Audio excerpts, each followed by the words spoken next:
ये जो प्रिय बोलने वाले, इनसे बड़ा दुश्मन कोई नहीं है। कोई बिरला होता है जो प्यार का अर्थ समझता है अपने प्यारे के सुख में निमग्न रहना, वो तो केवल सच्चिदानंद भगवान ही जानते, दूसरा कोई नहीं। प्रीति की रीति रंगीलों ही जाने, ये संसारी जानेंगे, ये अपने स्वार्थ के बसीभूत, ये अपनी वासनाओं के कीड़े, ये प्रीति को जानेंगे, ये प्रेम को जानेंगे। तुम्हारे हृदय को छल नहीं कर देंगे। अगर हम बात नहीं मानोगे तो बाद में पछताओगे। हे सिंहवत जीना सीखो, सियारवत अगर जीवन जीना है तो इनके अनर्थ वचनों में लग जाओ। ये तुम्हें रुपया दे सकते हैं, तुम्हारा बैंक बैलेंस बढ़ा सकते हैं, लेकिन तुम्हारे हृदय की भोग वासना को नहीं मिटा सकते। और भोग वासना नहीं मिटी तो चक्रवर्ती सम्राट भी एक महान दरिद्र है, क्योंकि उसके अंदर असंतोष है, भोगों की आशा है। और फिकर भाज फक नहीं करे ताको नाम फकीर, कोई चिंता नहीं, कोई परवाह नहीं, इससे बड़ी कोई स्थिति नहीं होती। वही तुम्हें गुरुदेव देना चाहते हैं। इसलिए स्वीया सर्वे जिघांस्यत्यः बहुमृषा इसलिए पातर निबद्ध। ये जो आपको भगवत प्राप्ति में रुचि नहीं उत्पन्न हो पा रही, भजन में अधिक लगन नहीं हो पा रही है, उसका कारण है तुम्हारी देह प्रियता और तुम्हारे देह संबंधियों की प्रियता। बड़ा सुख मिलता है हृदय को, जब देखो, देखना हृदय में ये कौन है, ये अमुक है, ये अमुक है, रिश्ते नाते, ऐसा जब देखते हो तो कैसा लगता है। और जब प्रियाजू की बात होती है तो कैसा लगता है। क्या प्रियाजू किसी रिश्तेदार जैसा सुख, किसी नातेदार जैसा सुख प्रियाजू से मिलता है क्या? और जबकि सच्चा रिश्ता नाता केवल प्रियाजू से। प्रिया लाल पराये लगते हैं, और ये मौसी मौसा फूफा फूफी फू जो माया में उड़ जाने वाले हैं, ये संबंध ऐसे घने लगते हैं।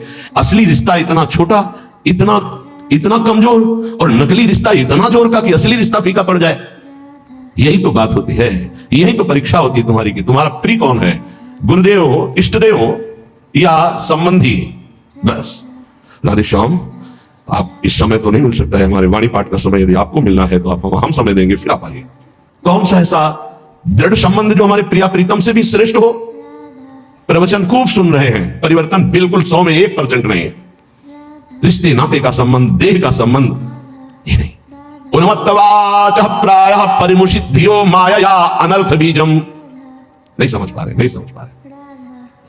ये संबंधी मित्र, रिश्ते नाते जो शब्द है उसको उन्मत्त कहते हैं पागलों के वचन। पागलों के वचन नहीं सुनने चाहिए। कैसे पागल? मोह मदिरा का पान किए हुए लोग हैं। मोह मदिरा ये केवल धाम है वृंदावन, इसलिए कोई जान पाया कि हम जिंदा हैं कि नहीं, पीछे कोई जान नहीं पाया कि जीवित है कि नहीं है, मृत्यु लोक में है भी कि नहीं है, कभी नहीं। उन्मत्त प्रायः वाचः परिमुषितो धियो माया अनर्थ बीजम। हम इष्ट के संबंध के लिए अनंत जन्मों से भ्रमित होकर भटकते रहे। अब इस जन्म में नहीं, दबाव, रिश्ते का दबाव, परिवार का दबाव, संबंध का दबाव, तो भगवत संबंध कहां रहा? भगवत संबंध कहां रहा? यही श्री जी देख रहे हैं। आगे चलकर जो दुर्दशा होगी उसे नहीं समझ पाओगे, वो हमें दिखाई दे रही, तुम्हें नहीं।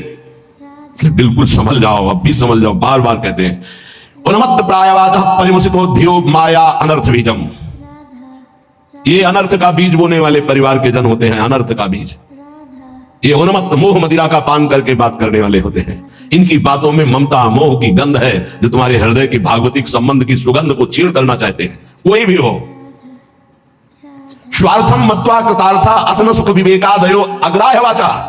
ये अविवेकी है, स्वार्थ भरे लोग हैं। इनकी बात को कभी नहीं सुनना चाहिए, क्योंकि विवेक रहित है। अग्राह्य, इनकी बात को न सुनना चाहिए न मानना चाहिए। अमुक संबंध केवल भगवत संबंध से, अन्यथा नहीं। अगर आप हमारी श्री जी से नहीं जुड़े हैं तो हम आपकी तरफ आंख उठा के नहीं देखेंगे। श्री जी से जुड़े हैं तो आपको हमारी तरफ देखने की जरूरत नहीं। श्री जी की तरफ देखो, हम अपने आप देख लेंगे। व्यवहारिक संबंध में कहीं किसी भी तरह का कोई प्रवेश नहीं है। श्री जी का संबंध उन्मत्त प्रायवाचः परिमुषितो धियो माया अनर्थ बीजम स्वार्थम मत्वा कृतार्था अतन सुख विवेकादयो अग्राह्य वाचा। ये संबंधी, ये रिश्ते नाते, ये मोह मदिरा का पान करके ऐसे वचन बोलते हैं कि फिर संसार की ममता जागृत हो जाए। ये मोहित करने वाली, हमारी परमार्थ की वृत्ति का नाश करने वाले होते हैं। ये अनर्थों की दुख का बीज बो देते हैं। ये विवेक रहित बोलते हैं, इसलिए इनकी बात अग्राह्य वाचा, इनकी बात सुने मत, नहीं तो परमार्थ भ्रष्ट हो जाएगा। बहुत सुंदर किसी के परिवार के जन, कल एक हमारी श्री जी की सेवा में रहते हैं उपासक, उनकी माई, तो उन्होंने कहा कि जब हम बेटे से बात करने के लिए यहाँ निवेदन किया और बेटा मिला तो उसने मुंह फेर करके कहा कि अगर आप हमारी माँ हो तो दोबारा हमसे मिलना मत। बोले मुझे अच्छा लगा, आंसू भरे थे आंखों में, मुझे अच्छा लगा कि मेरी कोख पावन हो गई। और आज से मैंने भी निर्णय लिया है कि मैं कभी सामने नहीं जाऊंगी और आशीर्वाद दूंगी कि वो नित्य निरंतर श्री जी की सेवा में आपकी आज्ञा में रहे। उनका धन्य है तू माँ, तू धन्य है। अगर और बहुत ही स्वभाव सुशील, बहुत ही अच्छा लगा बात करके कि माँ हो भगवान, माँ दे तो ऐसी माँ दे जैसी कल वो मिली। एक भी ममता की बात नहीं। बोले हमने भी निश्चय किया, मुझे भी अच्छा नहीं लगा, मैं अपने बेटे को मोह से ग्रसित नहीं करना चाहती, परमार्थ में आगे बढ़ाना चाहती हूँ, तो मैं कभी सामने न जाऊं। मैंने भी निर्णय लिया। तुमका धन्य है तुम्हारा। जो सेवक जी ने कहा नाम प्रसंग कहे तो उपदेश, वो धन्य देश है, वो धन्य कुल है, धन्य सुतात धन्य सो माय। तो है मैया तो उसी माय में आ गई जिसको सेवक जी धन्य कहते हैं।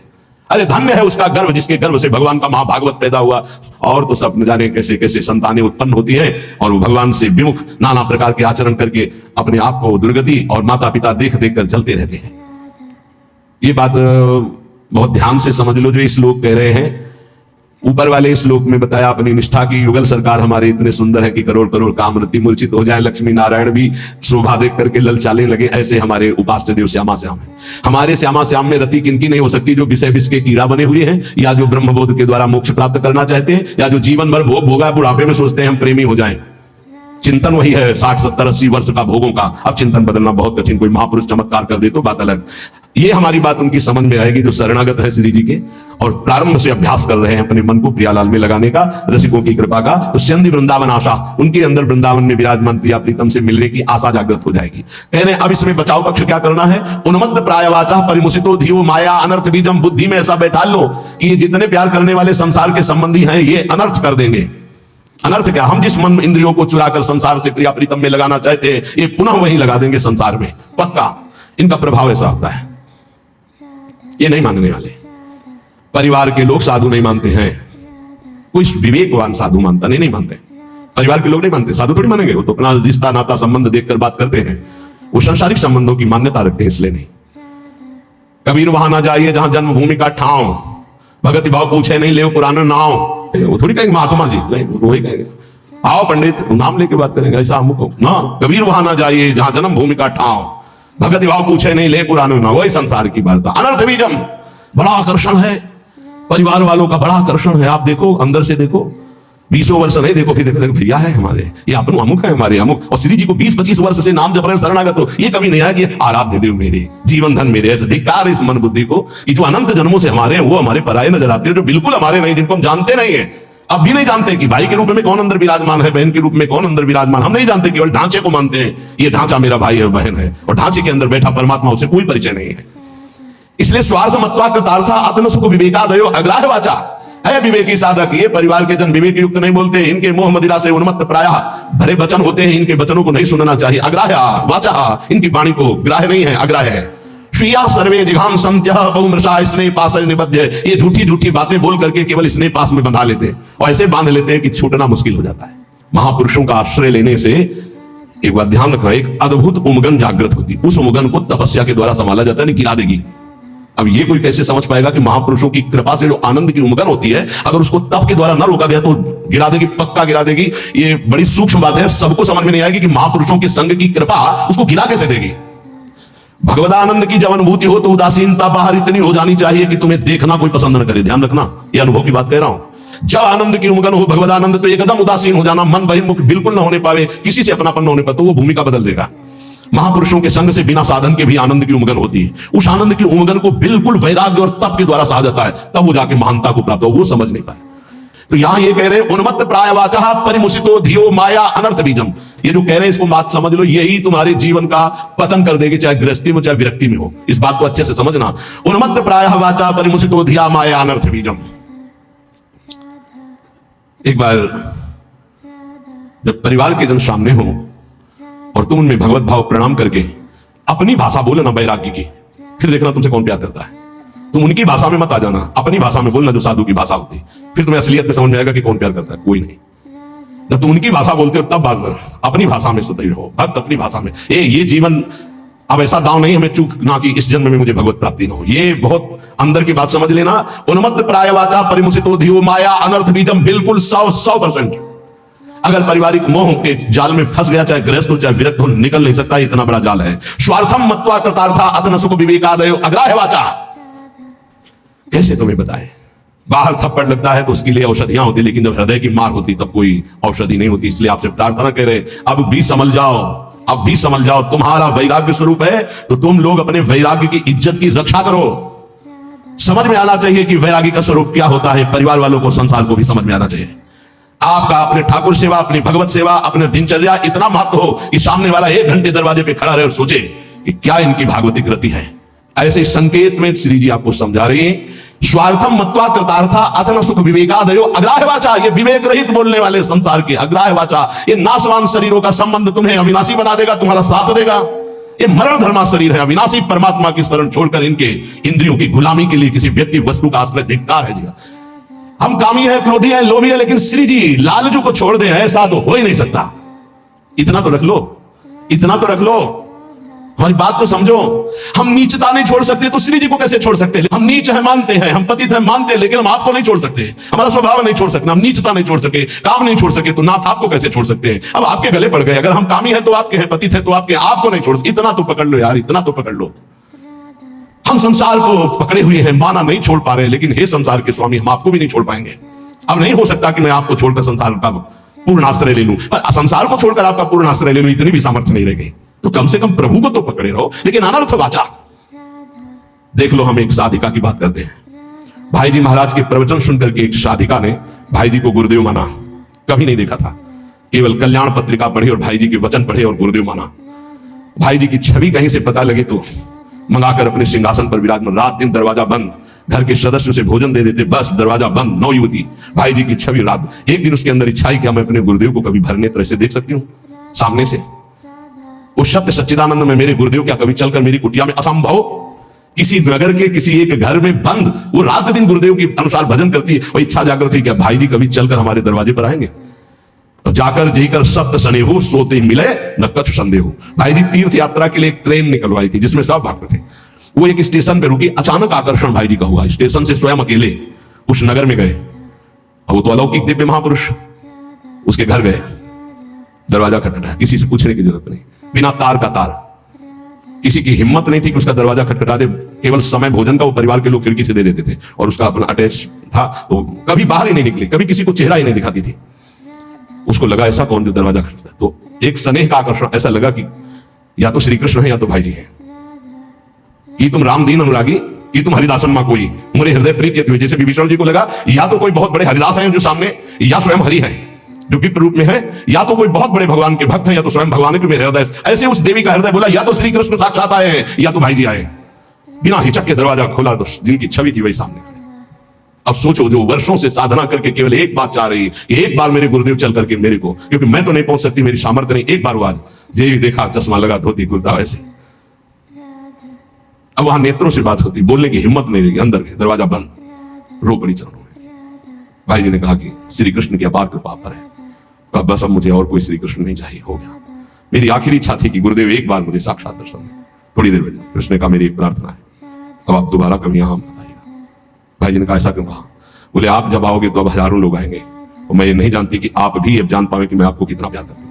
ये जीवन सिर्फ आपके लिए है, और आपके लिए होते हुए भी आप भी ना जान पाए कि मैं आपको कितना प्यार करती हूँ। बस जैसे अभी तक थी वैसे ही रहना चाहते हो, दोबारा कभी भाई। तो भाई जी ने उसके लिए पद लिखा है, पद रचना की, और पूज्य राधा बाबा से जब ये बात कही तो राधा बाबा ने इसे प्रकाशित किया, नहीं भाई जी से प्रकाशित भी नहीं करते। ये धन्य है वो देवी जो ऐसी एकांत पूरा जीवन भजन करके पूरा कर दिया, कोई जान नहीं पाया उसको। जो अपने आराध्य देव के लिए इतनी गुप्त आराधना की जा सकती है, फिर हमें संसार और संसार के संबंधों से क्या? इसलिए ये जीवन हमें केवल भगवत प्राप्ति के लिए। स्वीया सर्वे जिघांस्यन्त्यः बहुमृषा स्नेह पाशैर् निबद्ध। ये स्वजनगण अत्यंत झूठे स्नेह पास में बांध करके तुम्हें मार देंगे, मार देंगे, जिघांस्या तुम्हें मार देंगे। मान लो कैसे मारा जाता है, ये तुम नहीं जान पाते हो। माया बहुत विचित्र है, बहुत विचित्र है, ये देखा है। इसलिए प्रार्थना है, बहुत सावधान, बहुत सावधान। परिवार के लोग अच्छा समझते हैं, जब आप भोगों को स्वीकार करेंगे, भोगों में उतरेंगे, रिश्ते नातेदारों में उतरेंगे, उनको बहुत अच्छा लगेगा, क्योंकि माता आपसे प्यार करती है, पर दो चीजें देखती है, आपका पेट भरा है, आपको अच्छी नींद आती है, आपकी भोग सामग्री पर्याप्त है, बस इतनी उसकी ममता की वृत्ति, इसके आगे वृत्ति नहीं। और गुरु एक बात देखता है, तुम्हारा देह राग कम हो रहा है, तुम्हारा देहाभिमान नष्ट हो रहा है, तुम्हारा भोगों से राग कम हो रहा है, तुम तपस्या में आगे बढ़ रहे हो, तुम जितेंद्रीय हो रहे हो, तुम्हें भोग कोई प्रिय नहीं लग रहा, धन्यवाद, चलो आगे। गुरु स्वरूप में स्थित करता है, माता पिता देहाभिमान में पुष्ट करते हैं। इसलिए बहुत होश में स्वीया सर्वे जिघांस्यन्त्यः बहुमृषा स्नेह पाशैर् निबद्ध है।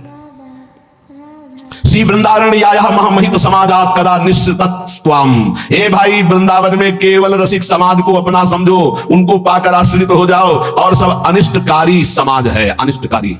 कोई तुम्हारा इष्ट प्राप्ति में सहयोगी नहीं है, सब इष्ट में बाधक है, इष्ट में बाधा पहुंचाने वाले हैं, और कोई नहीं। एक बात अच्छे से समझ लो, अगर हमारी कहीं दुर्गति होती है तो देह और देह संबंधी भोग और देह संबंधी रिश्ते नाते यही दुर्गति का कारण बनते हैं। इसलिए हे उपासक, अपने ऊपर कृपा करो, अपनी दिनचर्या अपने इष्ट के बराबर किसी को मत मानो। इष्ट और इष्ट की दिनचर्या तुम्हारी इतनी प्रवीण, इतनी सुदृढ़ होनी चाहिए कि हम समय देंगे तुम्हें मिलने के लिए। हमारी रुचि होगी तो तुम्हारे समय में हम अपने समय को बर्बाद नहीं करेंगे, लेकिन समय बर्बाद पहले ही कर रहे हैं। उनके समय का महत्व क्या रहा? साधक चाहे गृहस्थ हो या विरक्त हो, उसकी दिनचर्या भगवान है और उस पर ध्यान दिया जाए, उस पर दृष्टि दी जाए। चाहे जितनी जैसी शरीर की परिस्थिति हो, यदि दिनचर्या को भगवान माना है तो वो भगवान अधिक सामर्थ्य देते हैं, वो दिनचर्या होती है।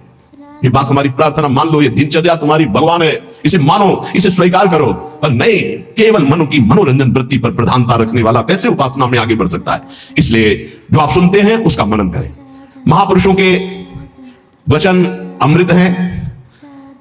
बाबा, हमें बहुत क्लेश, अंदर जलन होती रहती है, ये कब मिटेगा? घर गृहस्थी के भी कार्य कर रहे हो तो या साधना कर रहे हो तो ये अंदर एक जलन होती रहती है, ये कब मिटेगा? बहुत बड़े सिद्ध महापुरुष काशी के श्री हरिहर बाबा जी महाराज, ये कैसे मिटेगा? क्लेश बना रहता है, एक अशांति बनी रहती है। सब देखो, कल एक 85 वर्ष के संत भगवान आए, उन्होंने अपना परिचय बताया बहुत ऊंची जगह से सब, और कहा आपके प्रवचन सुनकर के आया हूं, ऋषिकेश से आए। कहा कि मैं प्रवचन सुन करके आया हूं, मेरी आखिरी जगह रह गई है, अगर आपने ना कर दिया तो मेरी जिंदगी अब खत्म होने जा रही है। बिल्कुल आखिरी परिणाम है, आप बहुत कृपा करके निर्णय देना, क्योंकि बस आखिरी है, आखिरी भरोसा लेके आया हूं। आंखों में आंसू, निपुंड लगा हुआ, वेश भगवा धारण की हुई, अवस्था 80 या 85 की।